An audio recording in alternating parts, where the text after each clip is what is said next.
garowe wafdi ballaaran oo hogaaminayay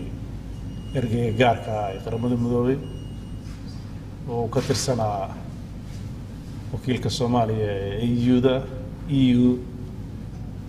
IGAD waxaan uga mahadcelinaynaa safarkan ay noogu yimaadeen waxaan runtii farxad ahayd inaan maanta ka wada hadalno arrimo badan oo la xiriira horumarka iyo howlaha baaxadda leh ay ka wadaan ururadan heer caalami iyo heer goboleed isugu jira guud ahaan dalka Soomaaliya gaar ahaan Puntland sidoo kale waxaan aad uga wada hadalnay arrimaha la xiriira doorashooyinka dalka heshiiskii 27 May kadib iyo dhaqangelintiisa iyo dardargelintiisa iyo meelaha ay wax marayaan waxaa runtii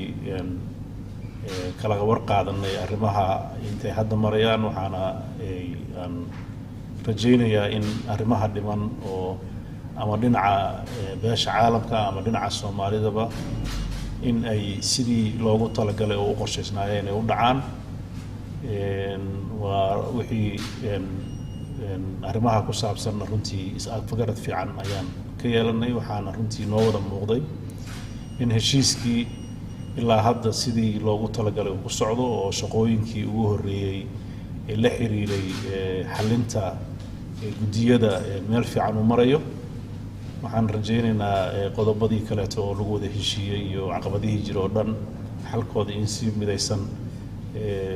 dawladda federaalka iyo dawladda xubnaha ka wada shaqeyn doonaan oo dhow beesha caalamkaana kaalinta ugu muhiimsan oo laga rajaynayo dhaqaalihii ku bixi lahaa doorashooyinka inay gacan weyn ka geystaan iyadana runtii inay diyaar u yihiin inay kaalintooda qaataan ayay noo muujiyeen waxaan rajaynayaa طبعا madaxda kale madaxda dawladda federaalka iyo madaxda kalena qaarkoodna way la soo kulmeen qaarkoodna way la kulmi doonaan